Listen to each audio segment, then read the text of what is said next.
ഞാൻ പറഞ്ഞത് ചെരുപ്പിടാതെ നടന്ന കല്ല് കുത്തുന്നു. ദേഷ്യപ്പെടല്ലേന്ന് എറിഞ്ഞോടിച്ചാ പോരെ. പ്രാർത്ഥിച്ചിട്ട് എറിഞ്ഞുടക്കേ. എന്ത് പ്രാർത്ഥിക്കണം? ഈശ്വര വിഘ്നങ്ങളൊന്നും വരുത്തല്ലേ എന്ന് പ്രാർത്ഥിക്കേ.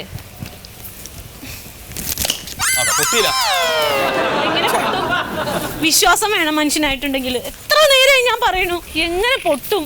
നല്ലോണം പ്രാർത്ഥിച്ചിട്ട് ചെയ്യേ. നീ ബാഗ് പിടിച്ചേ. തേങ്ങ കുടിക്കാൻ പോവല്ലേ? മുട്ട വെച്ചിട്ട് പ്രാർത്ഥിക്ക്.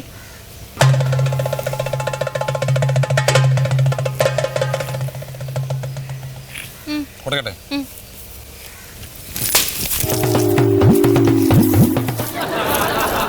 ഇതെന്തേ കാണിക്കണേ? പെട്ടെന്ന് എനിക്ക് കുട്ടിക്കാലം ഓർമ്മ വന്നു. നമ്മൾ ഉടച്ച നമ്മൾ കഴിക്കോ? എന്താ വെച്ചാ കഴിക്കാൻ പാടില്ല.